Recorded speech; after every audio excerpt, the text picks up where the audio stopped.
Hello friends, আপনারা সবাই কেমন আছেন? আশা করি আপনারা সবাই ভালো আছেন। আমার চ্যানেল সুস্মিতাজ ফুড জাংশনে আপনাদের সবাইকে স্বাগত জানাই। শীতকাল মানে বেগুন ভর্তা। এই শীতকালে বেগুন ভর্তা না খেলে মনে হয় যেন শীতকালটা অসম্পূর্ণই রয়ে গেল। তাই আজ আমি আপনাদের সাথে শেয়ার করব বেগুন ভর্তার রেসিপি। আশা করি ভালো লাগবে। খুবই অল্প কিছু উপকরণ দিয়ে আমি এই বেগুন ভর্তা বানিয়ে আপনাদেরকে দেখাবো। বেগুন ভর্তা বানাতে আমার উপকরণ হিসেবে লাগবে পেঁয়াজ কুচি, রসুন কুচি, ধনেপাতা কুচি, টমেটো কুচি, কাঁচা লঙ্কা কুচি, আদা কুচি এবং বেগুন। বেগুনটা টাটকা এবং কচি দেখে নিতে হবে। আর মশলার মধ্যে লাগবে স্বাদ অনুযায়ী নুন, হলুদ গুঁড়ো, লঙ্কার গুঁড়ো এবং জিরের গুঁড়ো। বেগুন ভর্তা বানানোর জন্য প্রথমে আমি বেগুনগুলোকে সর্ষের তেল মাখিয়ে নেব। তারপর একটা চামচ দিয়ে বেগুনের গায়ে ফুটো করে দেব। এরপর বেগুনগুলোকে পুড়িয়ে নেব। আপনারা বেগুন পোড়ানোর জন্য জালির ব্যবহারও করতে পারেন। আমি বেগুনগুলোকে ঘুরিয়ে ঘুরিয়ে ভালোভাবে পুড়িয়ে নেব। বেগুনগুলো পোড়ানো হয়ে গেলে আমি বেগুনের ছালগুলো ছাড়িয়ে পরিষ্কার করে নেব। এরপর আমি ওভেনে কড়াই বসিয়ে দেব এবং কড়াইয়ের মধ্যে দিয়ে দেব সর্ষের তেল।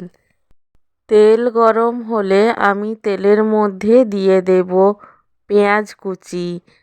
পেঁয়াজ কুচি দেওয়ার পর আমি পেঁয়াজটাকে ভালোভাবে ভেজে নেব। পেঁয়াজটা ভালোভাবে ভাজা হয়ে গেলে আমি এর মধ্যে দিয়ে দেব রসুন কুচি। রসুন কুচি দেওয়ার পর আমি মশলাটাকে সামান্য নেড়েচেড়ে নেব। তারপর এর মধ্যে দিয়ে দেব আদা কুচি। আদা কুচি দেওয়ার পর আমি আবারও মশলাটাকে সামান্য নেড়েচেড়ে নেব। তারপর এর মধ্যে দিয়ে দেব কাঁচা লঙ্কা কুচি। কাঁচা লঙ্কা কুচি দেওয়ার পর আমি মশলাটাকে সামান্য নেড়েচেড়ে নেব। তারপর আমি মশলার মধ্যে দিয়ে দেব টমেটো কুচি। টমেটো কুচি দেওয়ার পর আমি মশলাটাকে সামান্য নেড়েচেড়ে নেব। তারপর এর মধ্যে দিয়ে দেব স্বাদ অনুযায়ী নুন। নুন দেওয়ার পর আমি আবারও মশলাটাকে নেড়েচেড়ে নেব। তারপর এর মধ্যে দিয়ে দেব লঙ্কা গুঁড়ো। লঙ্কা গুঁড়ো দেওয়ার পর আমি আবারও মশলাটাকে নেড়েচেড়ে নেব। তারপর এর মধ্যে দিয়ে দেব হলুদ গুঁড়ো। হলুদ গুঁড়ো দেওয়ার পর আমি মশলাটাকে ভালোভাবে কষিয়ে নেব। মশলাটা যখন ভালোভাবে কষানো হয়ে যাবে তখন আমি মশলার মধ্যে দিয়ে দেব আগে থেকে পুড়িয়ে রাখা বেগুন। মশলাতে বেগুন পোড়া দেওয়ার পর আমি খুন্তি দিয়ে বেগুন পোড়াটাকে ভালোভাবে স্ম্যাশ করে নেব যাতে মশলার সাথে বেগুন পোড়াটা ভালোভাবে মিশে যায়। তারপর এর মধ্যে আমি দিয়ে দেব জিরে গুঁড়ো। জিরে গুঁড়ো দেওয়ার পর আমি বেগুন ভর্তাটাকে সামান্য নেড়েচেড়ে নেব।